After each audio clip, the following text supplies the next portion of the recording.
Without the ability to gather, creating immersive theater during the pandemic has been nearly impossible. But one group has found a way to submerge their audiences in their storytelling, making them feel like they're in another world. I'm Tara Lynn Wagner in Los Angeles, where Rio Records takes audiences on a mystical journey to the LA River. For some, it's the embodiment of untapped potential. For Michael Garver, it's a source of inspiration. I am fascinated by spaces that hold the past, the present, and the future. Michael is the head of 13EXP and has been working in the realm of immersive theater and experiential design for more than a decade.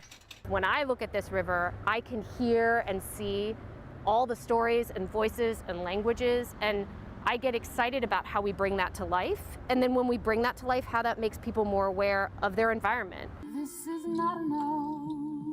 In the fall of 2020, she created a small outdoor experience for a select audience to test the waters. Some of that footage has been incorporated into what is now Rio Records. I am the river. A live, interactive experience with a choose-your-own-adventure flair. This is not Zoom. A live actress welcomes visitors and then sends them to explore a new world. There are over 700 minutes of content involving 70 artists, and what you see depends on what you click, so each experience is entirely different. You know, I want people to make sure they understand that you can have your own personal relationship to the river and that it is connected to something larger. What are your hopes for the project? Michael isn't the only person who sees the river's potential to be something grander. The proceeds from Rio Records are being donated to River LA, a nonprofit run by Ed Reyes. In decades past, this corridor was relegated as an undesirable area, and as such was treated like a glorified sewer.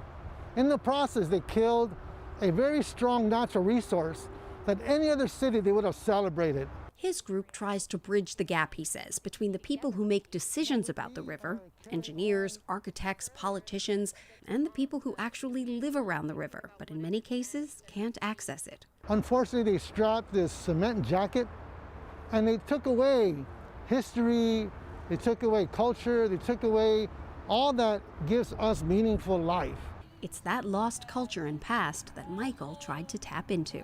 There is endless material around this river that connects us to both where we've been and where we're going.